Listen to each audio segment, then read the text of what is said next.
이 시간 방금 봉독해드린 마태복음 5장 1절에서 10절까지 말씀을 가지고 천국 백성의 참된 복에 대해서 하나님의 말씀을 증거하도록 하겠습니다.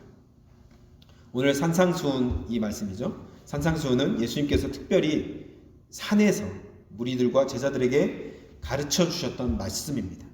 산에서 특별히 말씀을 가르쳐 주신 것이죠. 그래서 산에서 베푸신 말씀인데요. 그래서 예수님의 가르침 중에서 꽃 중의 꽃이라고 합니다. 꽃 중의 꽃. 그래서 예수님은 수많은 말씀들을 하셨는데 그 중에서도 산상수훈의 말씀은 주옥과 같은 말씀이고 오늘 모두가 지켜야 될 귀한 교훈들이 거기에 담겨져 있습니다. 그 시작을 우리가 잘 알고 있는 오늘 우리가 봉독한 팔복이라는 말씀으로 시작을 합니다. 산상수훈은. 그럼 구약에 모세가 출애굽했죠. 이스라엘 백성들과 출애굽을 하고 애굽에서 나왔잖아요. 홍해를 건넜습니다. 그리고 모세가 시내산에서 하나님으로부터 직접 십계명을 받았습니다. 한번 잘 상상을 해보세요. 그리고 신약에서는 예수님은 율법의 완성하신 분이시잖아요. 근데 이스라엘 백성들에게 마치 모세처럼 산에서 팔복을 시작으로 산상수훈의 말씀을 하고 계시는 것입니다. 마치 모세가 시내산에서 율법을 받아서 온 것처럼 예수님도 산에서 이 똑같은 산이죠. 두 산을 이루는 것입니다.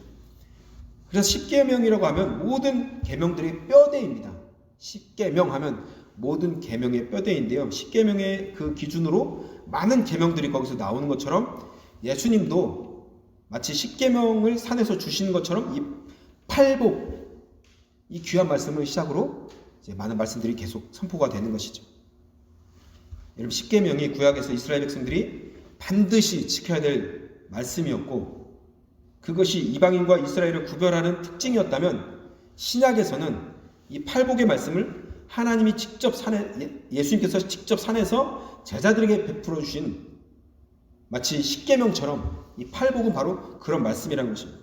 신약의 하나님의 백성들이 어떻게 살아야 될지를 그 기준을 이 산상수훈에서 딱 시작하시면서 이 팔복으로 시작을 하신 것입니다. 그래서 우리 하나님의 백성들은 이 팔복의 말씀을 잘 기억하고 때로 암송하고 마음에 새겨서 이 말씀대로 살면 하나님께서 정말 기뻐하시는 믿음의 사람이 될 줄 믿습니다. 그래서 많은 사람들이 복을 받고 합니다. 복을 받고 싶어 합니다. 그래서 신년에 가장 많이 찾는 곳이 어디입니까? 세상 사람들은 점집을 많이 갑니다. 우리 한국에서는 특별히 올해 운수 좀 보려고 내가 올해 어떤 운수가 있는지 어떤 운이 있는지. 그래서 무당이 가서 딱 가자마자 어떻게 합니까? 막 귀신같이 알아맞추잖아요. 귀신이니까 귀신같이 맞추겠죠. 근데 그래서 거기서 혹해서 미래도 알 거라고 해서 미래에 내가 어떻게 될까요? 내가 올해는 어떻게 될까요? 이 사업은 어떻게 될까요? 그러면서 물어보잖아요. 귀신들은 과거는 잘 맞추지만 미래는 잘 모릅니다.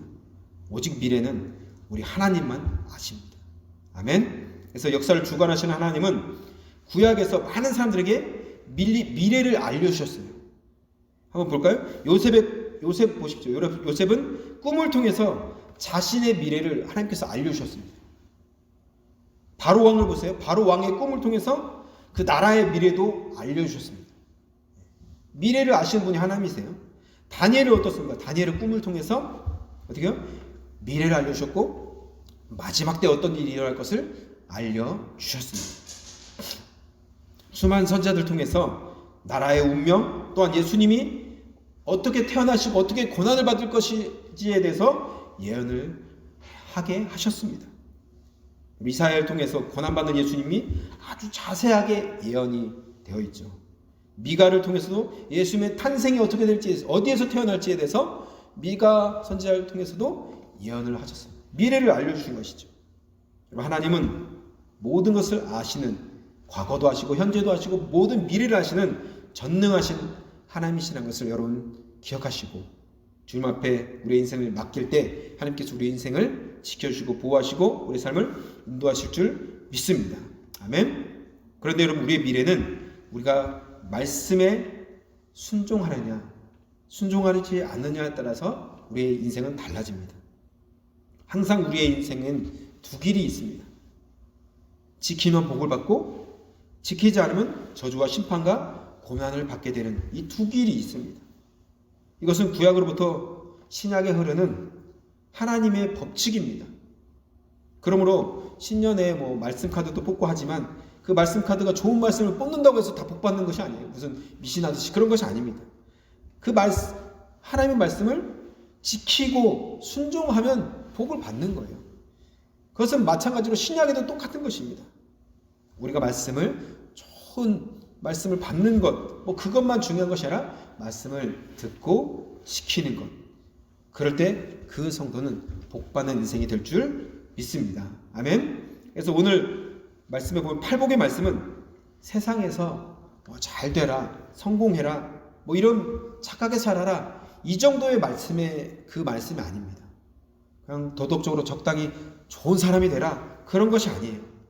기독교 신앙 여러분, 그저 세상이 말하는 선한 사람이 되라, 이런 말씀이 아닙니다. 하나님은 우리에게 윤리적인 삶뿐만 아니라 그것을 뛰어넘는 초윤리적인 삶을 요구하십니다. 다른 사람과 똑같은 어느 수준에서 윤리적인 삶이 아니라 그것을 뛰어넘는 윤리를 말하는 거예요. 이것은 하나님 우리에게 말씀을 주시는 그것이 이유입니다. 단순히 말씀대로 사는 것이 아니라 그 말씀에 담긴 주님의 마음을 알고 주님의 뜻을 알아서 거기에 순종하면서 사는 그 삶을 주님 우리에게 요구하신다는 것이죠.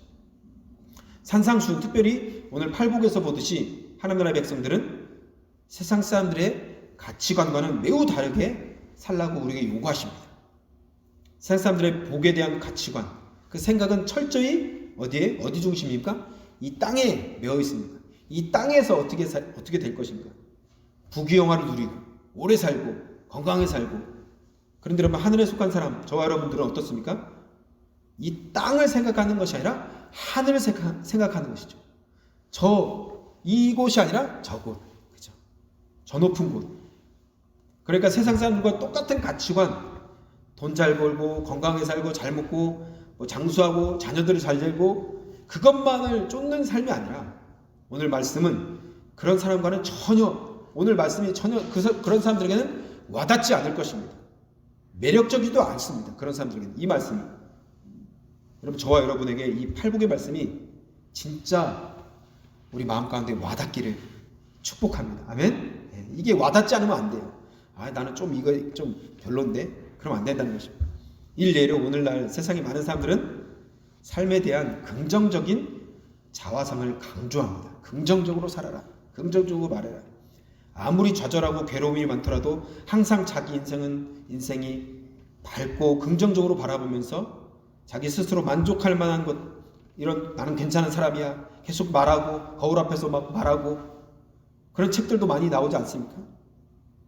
특별히 조엘 오스틴이라는 그 목사님이 긍정의 힘이라는 책을 써서 얼마나 많은 사람들이 그걸 읽고 많은 이 사람들이 그것을 도전을 받고 막 했는데요. 거기 보면 긍정적으로 믿고 기도하면 그렇게 되고 잘 되고 형통한다는 말씀이에요. 물론 하나님을 믿으면, 잘 믿고 순종하면 잘 되게 하시고 복을 주십니다. 믿으십니까? 하나님은 우리에게 복 주길 원하십니다. 그런데 우리가 추구하는, 우리가 쫓아가야 될 가치관, 중심은 그것이 아니라는 것이에요. 이 땅의 것이 아니라는 것입니다. 세상의 복은 따라올 수도 있고, 이 땅의 복은 때로는 안 따라올 수도 있습니다. 주어지지 않을 수도 있어요. 어떤 사람은 일부러 우리가 오히려 작정하고 이 세상의 복을 포기하고 하나님의 길을, 십자가의 길을, 고난의 길을 걸어가는 사람들도 많이 있습니다. 예수님을 보세요. 예수님은 이 땅에서 뭔가를 이루고 세우고 뭔가를 자기 왕국을 건설하신 분이 아닙니다. 오히려 예수님 이 땅에서 모든 것을 버리고 잠잘 집조차 없듯이, 먹을 것도 가는 곳마다 하나님께서 채워주셨지만 그런 것도 준비되었지 않았습니다. 그것을 위해 살지 않았습니다. 오히려 십자가를 향해서 죽음의 길을, 우리를 구원하시기 위해서 그 길을 걸어가셨습니다. 바울을 보세요. 바울은 인생이 앞으로 정말 열려있는 그 길을 오히려 가지 않고 예수님을 위해서 고난의 길, 배고픈 길, 메맞는 길, 욕먹고 오히려 낮아지고 비난받고 그런 길을 선택하면서 갔습니다. 이 땅에서는 아무것도 얻지 못하는 그 인생, 하늘나라의 그 인생을 바라보면서 걸어갔던 것이죠. 수많은 제자들이 그렇게 살았습니다. 수많은 선교사님들이 지금도 그런 길을 걸어가고 있습니다. 많은 목사님들도 그런 길을 걸어가고 있습니다. 순교자들이 목숨을 걸고 복음을 전하다가 순교했습니다. 여러분, 이런 신실한 자들은 이 땅에 소망을 두지 않고 저곳을 향해서 걸어갔던 사람들입니다. 예수를 믿는 것 때문에 모든 것을 배설물로 여기고 스스로 버린 것이죠. 핍박을 받았습니다. 가족이 죽임을 당하면서도 옆에 있는 자녀들에게, 초대교회 보시면 순교의 자리에서 자녀들에게 이렇게 얘기했습니다. 아들아, 잠깐 눈을 감고 눈을 뜨면 우리는 천국에 있을 거야. 잠깐이야. 거기서 보자. 초대교회 때 그렇게 아들에게 얘기하면서 순교의 자리로 가족이 같이 간 거예요. 자녀가 막 두려워 떨고 있으니까 자녀가 그렇게 얘기한 거죠. 아들아, 잠깐 눈 뜨고 눈 감았다 뜨면 우리 같이 천국에 있을 거야. 그렇게 순교했다는 거예요. 그러면 초대교회 성도들은 세상 사람들보다 좀 더 착하게 살려고 했고 긍정적으로 살려고 그렇게 살려고 만족하는 사람들이 아니었습니다. 착해 보이고 고상해 보이고 품위를 느끼는 그런 존재들이 아니었다는 것이죠. 오히려 버림받고 세상이 완전히 버린 것처럼 여긴 그런 존재들이 바로 초대교회 성도들이었습니다. 자기 옛사람이 완전히 죽어지고 천국 백성으로서 새로운 가치관을 가지고 살았던 사람들이 바로 하나님의 사람들이었습니다. 세상에 좋은 것들이, 지금 우리가 말하는 복이라고 말하는 그런 것들이 하나님과의 관계를 막는 것이라면 과감히 버렸습니다. 생명까지도 버렸습니다. 우리에게 주어진 믿음이, 지금까지 흘러온 믿음이 그 믿음입니다. 단순히 교회만 출석하는 것이 아니라 하나님 나라의 백성으로 살아가고자 우리가 모이고 기도하고 예배하는 것입니다. 그럼 여러분, 세상의 가치관과 하나님 나라의 가치관이 얼마나 서로 다른지 오늘 팔복을 통해서 잠시 한번 살펴보겠습니다. 먼저는 오늘 첫 번째 말씀이 이거잖아요. 심령이 이 마음이죠. 마음과 영, 심령이 가난한 자는 복이 있나니, 이렇게 팔복으로 산상수이 시작되죠. 원래는 복이 있도다, 원어에 보면 복이 있도다 심령이 가난한 자야, 이 말씀이거든요. 복이 있도다 심령이 가난한 자야. 아무튼 세상은 자기 자아실현을 목표로 하고 소유를 많아지는 것을 복이라고 합니다. 그래서 야, 성공했네, 복받았네, 이게 뭐예요? 저 사람 뭔가 이루었네, 뭔가 많이 갖추었네. 그래서 세상에서 복받은 사람은 목표를 이루고 업적을 남기고 많은 것을 소유한 사람들을 그렇게 복받은 사람이라고 평가합니다. 뭔가 이룬 것, 그렇죠. 이것이 세상에 말하는 복, 성공한 사람, 그것의 평가 기준이죠. 그런데 여러분, 예수님은 다르게 말씀하시는 거예요. 예수님은 심령이 가난한 자가 복이 있다 말씀하시는 것입니다. 가난한 사람이 복이 있다? 가난이 복이 있다? 여러분, 여기서 가난은 심령의 가난을 말하는 거예요. 심령의 가난? 그럼 심령이 가난한 상태는 뭔가요? 물질적으로 우리가 가난한 것은 알잖아요. 돈이 없는 것 가난한 거죠. 심령이 가난한 것, 이게 뭘까요?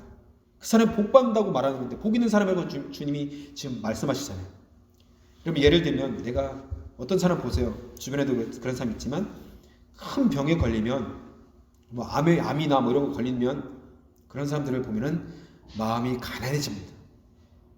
사람들과의 막 어느 순간 화해도 하고 용서도 하고 확 내려놓고, 이런 사람들이 바로 심령이 가난해진 상태예요.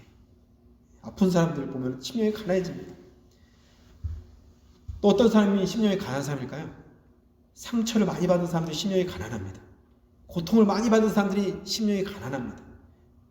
그래서 이민사회에 그런 사람 참 많이 있는 것 같아요. 심령이 가난해진 상태. 어떤 사람 물론 더 강팍해지는 사람도 있지만, 재정적으로 어려움 당하는 사람들, 가난하고 뭔가 부족하고 막 그런 사람들은 심령이 가난해집니다. 매일 먹는 문제로 고민하고, 그런 사람들은 작은 선물에 너무 감사하고 막 눈물까지 흘립니다. 왜요? 심령이 가난하니까. 그리고 이런 사람들에게는 공통적으로 영적인 공허함이 있어요. 하나님이 들어갈 자리가 있는 것이에요. 이런 사람들이 주님을 만날 수 있는 마음의 상태가 되는 것입니다. 하나님을 갈망하고 있는 거예요. 그 안에 하나님의 음성을 들을 수 있는 마음의 상태가 심령이 가난한 상태예요. 내 몸이 약해지고 뭔가 다 잃어버리고 이런 상태들이 가난한 상태죠. 그런 사람들이 구원을 경험하게 될 줄 믿습니다. 성경에 보시면 우물가에서 만난 사마리아 여인, 예수님이 만난 사마리아 여인 아시죠? 그럼 잘 아실 것입니다. 남편에게 만족을 얻으려고 5번, 6번이나 결혼했는데 지금 있는 6번째 남편도 내 남편이 아니다. 만족함이 없는 거예요. 사람에게 만족을 구하는데 계속 만족이 없는 거예요. 그러니까 그 마음이 계속 심령이 가난한 상태. 계속 뭔가 그 마음 가운데 가난함이 있었던 것이죠. 사람들은 계속 비난하고 저 여자를 향해서 손가락질하고, 그러니까 물을 들어오는데 좋은 해가 지고 이런 시원할 때 들어오는 것이 아니라 아무도 오지 않는 그 시간에, 가장 햇빛이 뜨거운 그 시간에 물 들어오는 거예요. 그게 심령이 가난하니까 그런 거예요. 상처도 많고 그런 상태죠. 심령이 가난한 상태. 그때 요한복음 4장에 보시면 오늘 말씀 이제 스크린 한번 보세요. 요한 4장 13절부터 15절까지 말씀 제가 한번 읽겠습니다. 예수께서 대답하여 이르시되 이 물을 마시는 자마다 다시 목마르려니와 내가 주는 물을 마시는 자는 영원히 목마르지 아니하리니 내가 주는 물은 그 속에서 영생하도록 솟아나는 샘물이 되리라. 여자가 이르되 주여 그런 물을 내게 주사 목마르지도 않고 또 여기 물 길르러 오지도 않게 하옵소서. 보세요. 이 여인은 얼마나 목마른 상태인지. 내가 갈망합니다. 내가 목마릅니다. 이 상태가 심령이 가난한 상태입니다. 여러분, 세상은 행복과 즐거움을 끝없이 말합니다.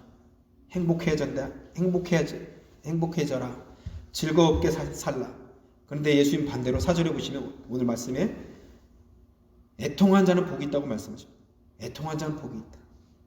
팔복에 애통한 자는 복이 있나니 그들이 위로를 받을 것이며. 애통한 자는 세상에서 볼 때 실패한 자죠. 우는 사람이 무슨 성공한 사람입니까? 불쌍한 사람이죠. 근데 예수님이 이런 사람이 복이 있다 말씀하십니다. 복이 있다. 눈물 흘리면서 애통하고 막 우는 사람들이 복이 있다는 거예요. 여기서 애통의 1차적인 의미는 이것입니다. 자기 죄에 대한 회개의 애통입니다. 깊은 애통. 내 죄에 대해서 가슴 아파하면서 하나님 앞에서 정말 내가 애통하면서 눈물 흘리는 것, 그것을 바로 애통이라고 말하는 거예요. 이런 사람이 하나님으로부터 위로를 받게 된다는 것입니다. 여러분, 세상은 쾌락적인 행복을 가지라고 말합니다. 너 자신을 즐겨라. 근데 성경은 회개에서 오는 삶, 기쁨, 즐거움을 가지라고 말씀하고 있는 것입니다. 여러분, 이런 복을 누린 사람이 바로 누가복음 7장에 나온 사람이에요. 예수님은 한 바리새인의 집에 초청을 받았습니다. 그런데 어떤 한 여인이 딱 들어가자마자, 집에 들어서자마자 갑자기 무릎을 꿇고 울면서, 여기 팔복에처럼 애통하면서, 그렇죠? 계속 우는 거예요. 여러분 상상해 보세요. 눈물을 찔끔 흘렸을까? 아니면 한 바가지 흘렸을까? 한번 상상이 되겠죠. 예수님 발 아래 다 엎드리자마자 쳐다보지도 못하고 자기가 가져온 향유를 딱 깨트립니다. 그 눈물로 예수님의 눈물과 머리카락으로 예수님 발을 막 씻기는 거예요. 그 방 안에 향기가 가득합니다. 그 여인은 죄 많은 여인이라고 성경에 기록하고 있어요. 죄 많은 여인. 많은 학자들이 간음하다가 현장에 잡혔던 막달라 마리아라고 해석합니다. 이 여인이 막달라 마리아였을 것이다. 누가복음 7장 36절부터 38절까지 말씀 한번 볼까요? 보이시면 한번 같이 읽겠습니다. 시작. 한 바리새인이 예수께 자기와 함께 잡수시기를 청하니 이에 바리새인이 집에 들어가 앉으셨을 때 그 동네에 죄를 지은 한 여자가 있어 예수께서 바리새인의 집에 앉아 계심을 알고 향유 담은 옥합을 가지고 와서 예수의 뒤로 그 발 곁에 서서 울며 눈물로 그 발에 적시고 자기 머리털로 닦고 그 발에 입 맞추고 향유를 부으니. 아주 유명한 사건 아닙니까?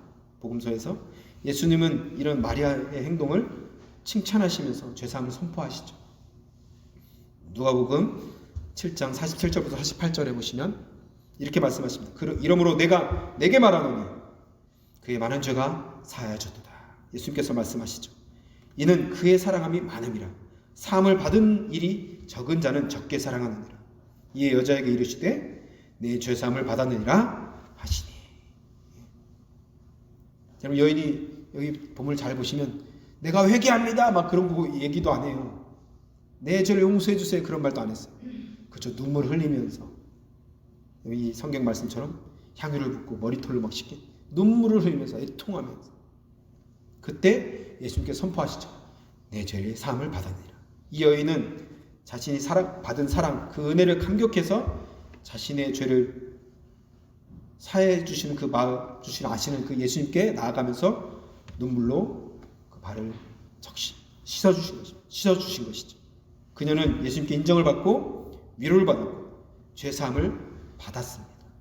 이것이 바로 팔복에 나오는 애통하는 자는 복이 있나니 저희가 위로를 받을 것이며 그 말씀입니다. 예수께서 말씀하신 진짜 복이죠. 혹시 여러분 드라마를 보거나 어떤 다큐나 영상을 보실 때 눈물을 흘려보신 적 있으십니까? 있으시죠? 저도 있습니다. 그런데 여러분 안타깝게도 요즘에 자신의 죄 때문에 애통하면서 내가 받은 은혜가 너무 커서 애통해하고 내가 정말 주님의 그 은혜를 너무 사랑해서 눈물로 정말 주님 앞에 기도하면서 눈물 흘린 적이 혹시 있으십니까? 하나님 앞에서 애통한 심령이 있다는 것이 얼마나 큰 복인지, 기도할 때마다 눈물이 나오는 것이 얼마나 큰 은혜인지, 그 사람이 얼마나 복받은 사람인지 우리는 잘 알 것입니다. 그런 사람들이 하나님의 위로를 받을 것입니다. 세상의 가치관으로는 이해할 수 없는 것이죠. 예전에 제가 한번 영상을 봤는데 간증 프로그램에서 가수 강원래 씨가 오토바이 사고로 완전히 불구자가 됐잖아요. 그래서 휠체어를 타고 있는데 그 아내 이름이 김송이라는 아내가 있습니다. 김송. 간증을 들었습니다. 완전히 불신자였고 날라리였대요, 자기가 완전히. 그래서 어머님이 교회를 열심히 다녔는데 어머님 실족해서 교회를 안 나가는 거예요. 심지어 김송의 부모님은 이혼을 한 상태였습니다. 그래서 김송의 어머니랑 아버지는 원수처럼 지냈다는 거예요. 원수처럼. 김송의 어머님이 그런데 갑자기 말기암에 걸렸습니다.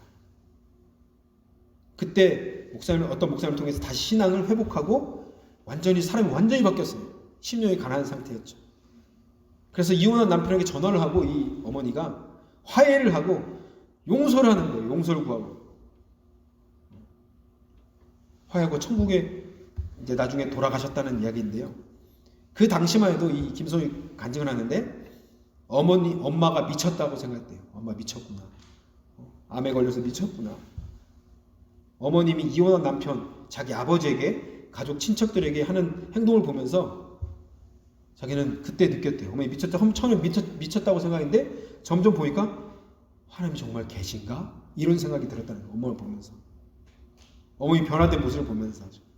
그리고 마지막으로 어머님이 유언을 하셨는데 이렇게 유언을 하셨답니다. 우리 가족 모두 예수 믿고 교회 나가라. 이 한마디 했다는 거예요. 눈물로 이 간증을 김송이라는 그 집사님이시겠죠? 그분이 간증을 했습니다. 여러분 이 김송과 같은 사람이 그 어머니 같은 사람이 복된 사람입니다. 위로를 받는 사람이에요. 고난의 연속 같은 삶이지만 그 안에서 하나님의 크신 위로와 돌보심, 함께하심을 느끼는 사람이 하나님과 함께하는 사람이 진짜 복된 사람인 줄 믿습니다. 세상의 관점으로는 절대 이해할 수 없는 것이죠. 그러면 세상은 음식을 먹고 이 배부름의 즐거움, 식욕이죠. 이것을 첫 번째 즐거움으로 사는 사람들이 참 많습니다. 요즘에 맛집을 찾아다니죠. 그런데 정반대로 성경은 오늘 말씀해 보니까 의에 줄이고 목마른 자가 복이 있다고 말씀하십니다. 의에 줄이고 목마른 사람. 요즘 유튜버나 TV를 보시면 먹방이 많이 나오잖아요. 먹는 프로그램이죠. 보다 보면은 우리도 모르게 저거 사 먹고 싶네. 배달시켜 먹고 싶네. 한국에서 가서 꼭 먹어야지. 막 이런 생각이 듭니다. 먹방 유튜버들을 보다 보면 그런 생각이 들죠. 근데 뭐 이렇게 사람들에게 가장 중요한 먹는 문제가 있는데, 세상의 식량 문제가 얼마나 심각합니까? 정말 중요하죠, 이 먹는 문제는. 근데 예수님은 어떻게 말씀하십니까? 의에 주리라. 의에 대해서 배고프라. 배고파해라. 우리가 한 끼만 굶어도 막 배고파서 막 울고불고, 우리 시온이 있는데 요즘 아주 잘 먹거든요. 한 끼라도 좀 안 주면 큰일 납니다, 우리 시온이는. 저렇게 의에 대해서 배고파하라 이거죠. 목말라 하라 이거죠. 여러분, 그럼 의가 뭡니까? 쉽게 말씀드리면 하나님의 뜻입니다. 하나님의 뜻. 하나님의 공의. 하나님이 원하시는 것. 하나님께서 하나님의 거룩함. 하나님이 기뻐하시는 어떤 그것, 뜻. 그것이 바로 하나님의 의입니다.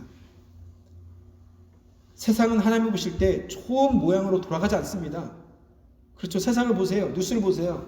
절대 좋은 모양으로 돌아가지 않아요. 세상은 여러분 원래 소망이 없습니다. 죄인들이 있기 때문에 소망이 없는 거예요. 가난과 기근, 전쟁, 살인, 폭력, 각종 질병들이 세계 곳곳에 있습니다.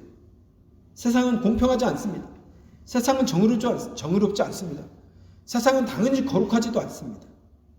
이럴 때 하나님 아버지의 마음을 가지고 하나님의 뜻이, 하나님의 의가 이 땅 가운데 이루어지기를 목말라 하면서 배고파하면서 갈망하는 사람, 그 목말라 하는 사람, 하나님의 나라, 하나님 이 땅 가운데 이런 악이 있고, 이 캐나다 땅에 아직도 동성애 문제가 있고, 교회들이 이렇게 무너져가고 있고, 정치는 이렇게 돼가고 있고, 저 러시아 땅은 이렇게 정말 전쟁 가운데 사람들이 죽어가고 있고, 아프리카 땅은 에이즈와 가난과 물 부족 문제로 이렇게 하고 있는 이런 것들을 바라볼 때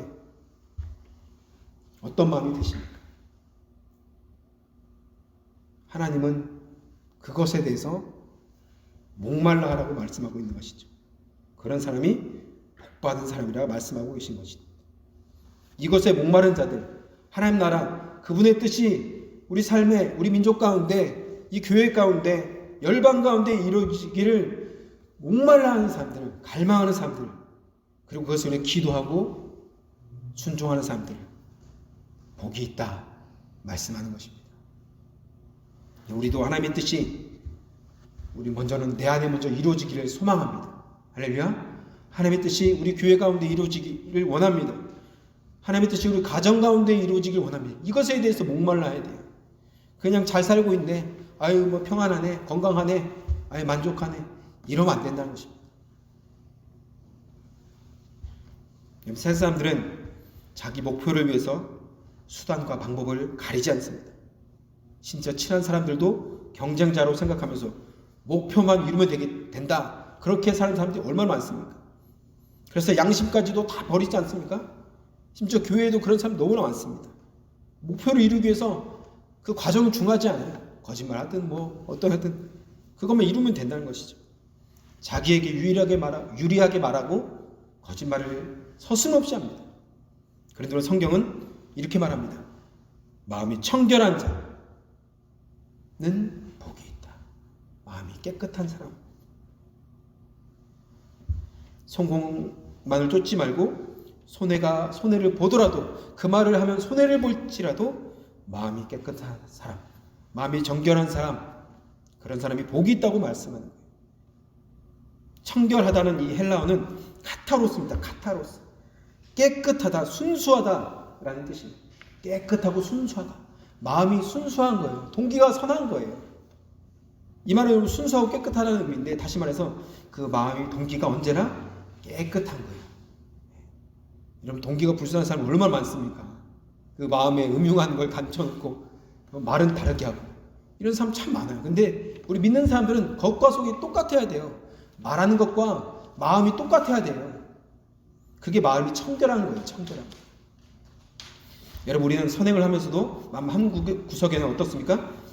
내 만족, 내 자랑, 그런 것들이 있는 거예요. 은근히 다른 사람이 날 칭찬해 주길 원하는 것이죠. 알아주길 원하는 것이 우리의 마음이 아닙니까?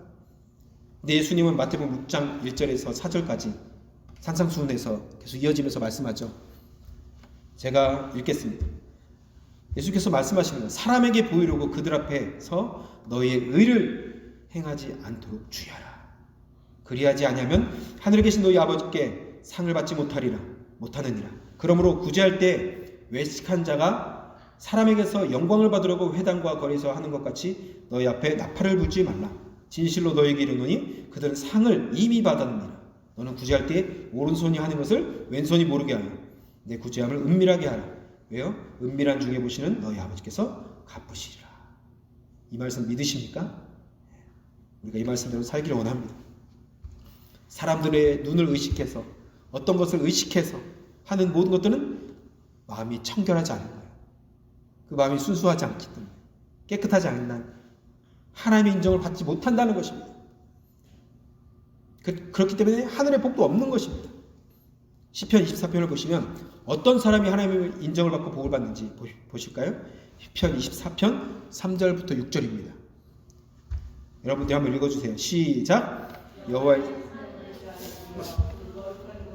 저가 누군고 곧 손이 깨끗하며 마음이 청결하며 뜻을 허탄한 데에 두지 아니하며 거짓 맹세치 아니하는 자로다.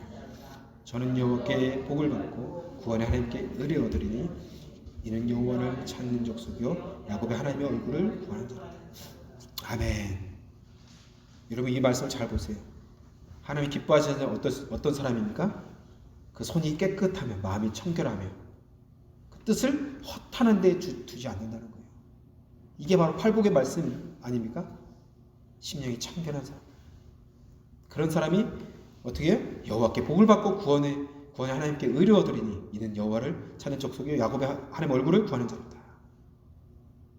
아멘이십니까? 네. 이렇게 청결한 사람은 하나님과 사람 앞에서 신실하고 정직한 사람입니다. 이런 사람에게는 하나님을 볼 수 있는 은혜를 부어주십니다. 하나님의 심령이 깨끗한 사람에게 가까이 하십니다. 아멘. 이것이 진짜 복임을 믿으시고 이 복을 누리는 세수교회가 되기를 축복합니다. 그래서 지금도 십자가의 보혈을 의지하며 정결하게 주님 앞에 우리가 나아가는 것이죠. 세상은 정의를 추구한다 하면서도 종종 보복으로 나아갑니다. 정의하면서 보복해요. 왜 보복해? 정의를 이루기 위해서. 그런데 성경을 보세요. 긍휼히 여기는 자는 복이 있다 말씀하십니다. 왜요? 왜냐하면 그렇게 해야 우리도 하나님께 긍휼함을 받는다 말씀하십니다. 우리 주변에도 이런 사람들이 있습니다. 누군가의 아픔과 이야기에 공감해주고 아픔을 함께 나누는 사람들 있죠. 이런 사람들이 하나님께로부터 똑같이 긍휼함과 불쌍여김을 받게 된다는 것입니다. 다시 말해서 은혜를 받을 수 있는 사람이 된다는 거예요. 하나님의 이스라엘 백성들의 고통하는 소리를 들으시고 그들을 애굽에서 건져내 주셨습니다. 예수님은 예루살렘에 들어오시면서 나중에 멸망할 예루살렘을 보시면서 오셨습니다. 우리 주님의 긍휼을 입는 것이 정말 큰 복입니다. 저 여러분이 주님의 긍휼함을 입기를 축복합니다. 아멘. 사람은 싸우기가 쉽고 사이좋게 지내기가 쉽지 않습니다. 오랫동안 그렇게 지내기 쉽지 않아요. 그런데 주님은 화평케 하는 자는 복이 있나니 이렇게 말씀하세요. 화평케 하는 자가 복이 있다. 혹시 화평해야 될 사람이 혹시 있으십니까? 주님의 은혜로 화평하기를 축복합니다. 세상은 여러분 남들 하는 대로 따라가라 이렇게 가르쳐요. 성공한 사람 따라가. 그런데 주님은 자기 혼자라도 꿋꿋이 의를 위하여 핍박을 받는 자가 복이 있다. 다른 사람이 다 그 길을 가더라도 아닙니다. 핍박이 올지라도 난 이 길 가겠습니다. 그런 사람이 복이 있다는 거예요. 예수님 때문에 모욕당하는 사람이 복이 있다 말씀하십니다. 다 동성애 찬성한다 이렇게 해도 나는 반대합니다. 그것은 하나님의 뜻이 아닙니다. 모욕을 당해도 욕을 먹어도 회사에서 잘려도 심지어는 그 길을 걸어가는 사람이 복이 있다. 하나님의 진리와 거룩한 편에 서서 살다 보면은 때로는 오해를 받기도 하고 모욕과 핍박을 당할 수 있습니다. 그렇지만 그때 우리는 전혀 요동치 않을 이유가 있습니다. 왜요? 그럴수록 하늘의 상이 더 커진다는 거예요. 모욕을 당하면 당할수록. 여러분 이렇게 생각하면 됩니다. 나를 힘들게 하는 사람 혹시라도 내가 아무런 잘못이 없는데 그 사람이 나를 자꾸 힘들게 해요. 그러면 그 사람은 나의 상을 크게 만들어주는 사람이에요. 귀한 분입니다. 그 사람 때문에 내가 상이 커지는 거예요. 또 기도하고 저 사람 참아주고 저 사람 때도 욕을 먹고 그러면 그 사람이 내 상을 자꾸 키워주는 사람이에요. 하늘의 상급이 클 줄 믿습니다. 아멘. 물론 농담이 좀 섞였지만 이제 말씀 맺겠습니다. 제가 지금까지 살펴본 팔복은 다른 말로 하면 하나님 나라 백성들이 반드시 지켜야 될 가치관, 그 마음, 성품을 말합니다. 마음 상태. 악한 세상에서 이런 마음과 이런 가치관으로 반드시 살아야 된다. 다른 사람이 어떻게 말하든 그게 기준이 되면 안 돼요. 이 팔복이 우리의 기준입니다. 그런 사람들이 하나님 눈으로 보실 때 복이 있다. 사람들이 뭐라고 하든 상관없어요. 하나님 복이 있다면 복이 있는 거예요.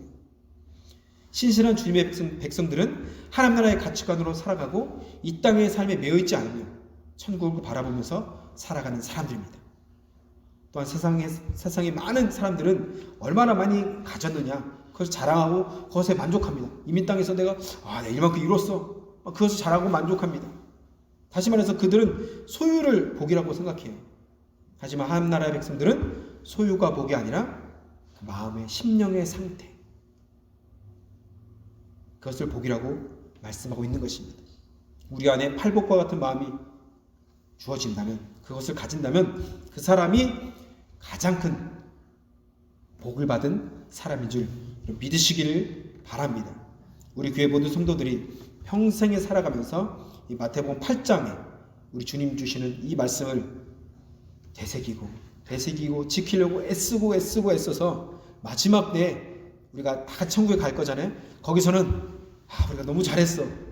그 땅에서 조금 손해봤지만, 그 땅에서 우리가 조금 못 누렸지만, 못 가졌지만 너무 잘 결정했어. 그 천국에서 많은 것을 누릴 수 있는 복받은 인생이 되기를 축복합니다. 여러분, 이런 사람들, 진짜 복 있는 사람들이 마태복음 5장에서 바로 이어서 예수께서 말씀하시는데요. 한번 이 말씀을 같이 한번 믿음으로 한번 읽어볼까요? 마태복음 5장 13절에서 14절입니다. 이 복받은 사람들이 어떤 사람인지 같이 한번 읽습니다. 시작. 너희는 세상의 소금이니 소금이 만일 그 맛을 잃으면 무엇으로 짜게 하리요? 후에는 아무 쓸데없어 다만 밖에 버려져 사람에게 밟힐 뿐이니라. 너희는 세상의 빛이라. 산 위에 있는 동네가 숨기지 못할 것이요. 아멘. 이 너희는 누굽니까? 앞에 팔복을 들은 사람들을 말하는 거예요. 너희는 이 팔복을 누리는 사람들, 복 있는 사람들은 이런 사람이다. 어떤 사람이에요? 너희들이 바로 세상의 빛과 소금이야. 이해가십니까? 아무나 빛과 소금이 아니에요. 이 팔복을 누리려고 이 팔복의 마음 상태로 살아가는 사람들, 순종하는 사람들이 진짜 빛이 나는 거예요. 세상의 소금이 될 수 있는 거예요. 이 말씀을 예수님이 하시는 것입니다. 우리의 변화된 삶을 보고 많은 사람들이 빛 가운데로 나오게 될 것입니다. 우리가 팔복의 말씀처럼 살면 우리는 세상을 변화시키는 없어서는 안 될 소금과 같은 존재가 될 것입니다. 우리 세속계 모든 성도들이 이 빛과 소금이 되기를 주님의 이름으로 축복합니다.